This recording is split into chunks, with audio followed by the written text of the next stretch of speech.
Because there are a proportion of patients who've got lymphoblastic leukemia with extensive disease and perhaps are following a bone marrow transplant. It's very difficult to get healthy T-cells from those patients to make a good CAR T-cell product. And we know that T-cell fitness is critical to the impact that that therapy is going to have downstream in those patients.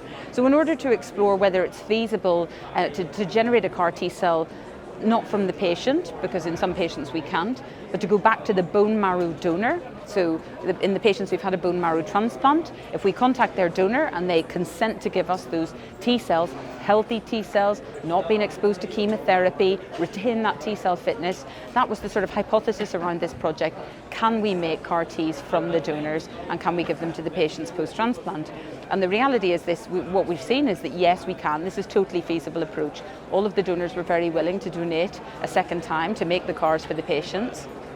In terms of the patients coming forward for therapy, we were worried with this study because bear in mind, someone who's had a bone marrow transplant, one of the big side effects that they can get is where the donor T-cells recognize the patient as foreign and attack the patient, so graft-versus-host disease.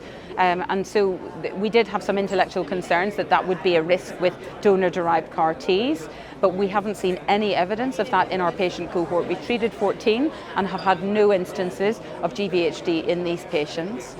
The other big question that came out of this study was, well, the patients are, they're immune compromised because they've had a transplant. They've got very low levels of endogenous T-cells. Do we really need to use the standard practices that we use in other CAR T-cell approaches, lymphodepletion? Do we need fludarabine? Do we need cyclophosphamide? Because we know that if we take a patient who's had a transplant and we give them T-cells from their donor, but as a prelude to the introduction of those cells that we give fludarabine, we know that those patients are significantly at higher risk of graft-versus-host.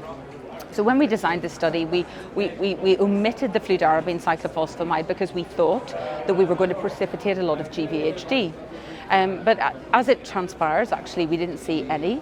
And the interesting thing about the role of fludarabine in these patients, actually, it's not enough for a patient to be immune suppressed post-transplant and to give the CAR Ts. That isn't enough to see good engraftment, good expansion, and good persistence. And in fact, by doing matched cohorts of patients with fludarabine, cyclophosphamide, and without, we observed a significant increase, a significant improvement in the CAR T-cell expansion in those who did receive flu and Cy and without any increased incidence of GvHD. So there's a lot of very interesting things that have come out of that study.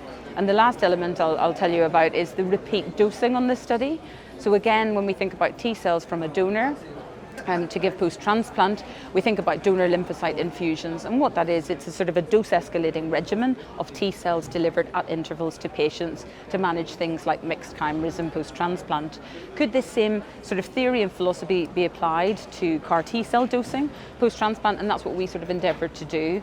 But the reality of what we observed was that the majority of patients, if they don't respond to the first dose of CAR T-cells, the second dose is not going to do very much more. So I think the idea of repeated dosing of CAR T-cells, at least in our hands in the context of this study, we don't feel that it has a huge part to play in managing patients' disease post-transplant with CAR T.